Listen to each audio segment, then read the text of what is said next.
이 최순실 씨 하면 이경재 변호사가 떠오르지만 그분 말고도 집사라 불릴 만한 변호사가 있다. 이 얘기를 지금부터 좀 해보겠습니다.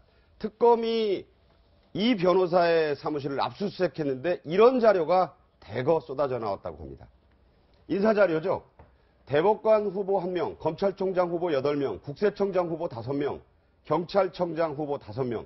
그런데 이 19명의 추천 자료 중에 5명이 실제로 임명됐다. 이게 맹준호 변호사라는 사람의 사무실에서 나왔다는 거거든요. 저런 게 왜 그 변호사 사무실에 있어야 됩니까? 물론 그쪽으로 빼돌렸다는 의혹도 있고요. 예, 오늘 저도 좀 놀라가지고 검색을 해봤더니 저 연수원 동기로 그러니까 안면은 있는 분이더라고요. 우리 이 변호사하고 연수원 동기세요? 네, 근데 보니까, 그러니까 아마 대선 때 관여를 했던 것 같아요. 네. 그래서 뭐 그 최순실에게 보낸 그 편지에도 보면은 뭐 그분에서 박근혜 대통령을 그래도 조금은 한두 번은 본 적이 있는 듯한 그런 좀 뉘앙스의 글도 있던데. 네. 그러니까 집사 변호사라고 그래가지고, 그러니까 그 접견을 매일 가는 변호사도 있고요. 아니면 어디 좀 돈 좀 있거나 재력 있는 그런 집에서 이렇게 좀 시시콜콜한 일까지 다 봐주는 변호사들이 실상 있어요. 네. 아마 최순실 씨에 대해서 그런 역할을 해줬던 것이 아닌가. 그러면서 대선 때도 조금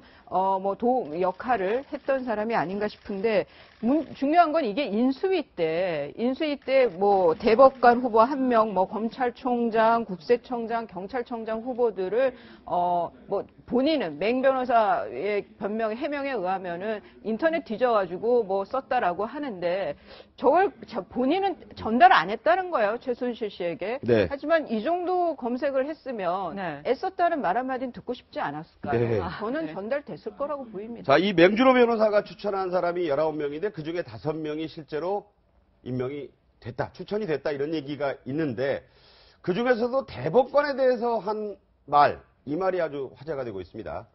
자, 이분의 추천의 변이죠? 네, 그렇습니다. 단독 추천한 대법관의 경우에는 법조계에서 생불로 불릴 정도로 존경받는 분으로 박근혜 당선자와 성품이 비슷하다. 사법연수원 의사로 주변 모든 평가가 대법관을 해야 한다는 것이다라고 이 최순실 씨 집사 변호사 역할을 하던 사람이 지금 얘기를 한 거거든요. 간단히 얘기하면 살아있는 부처라는 그렇죠. 말씀인데. 생불이 살아있는 부처인데 인간이 어떻게 살아있는 부처가 될 수 있을는지 잘 모르겠는데 하여간 자기의 사법연수원 선생님이라는데요. 그렇죠. 그러니까 네. 이제 최고의 찬사. 네. 최고의 찬사라고. 어떻게 한 사람에게 저런 찬사를 할 수 있죠? 예, 그러니까 인간이 아니라 어떤 신의 경지로 이제 업그레이드를 시킨 건데, 그건 그럴 수 있어요. 근데 이제 박근혜 당선자와 성품이 비슷하다. 근데 대법관이 되려는데 대통령 당선자하고 성품이 비슷한 게 그게 무슨 상관인지 잘 모르겠어요. 네. 그러니까 성품 중에 어떤 성품이 비슷한지는 모르겠는데, 네. 이걸 봐도 이게 누구에게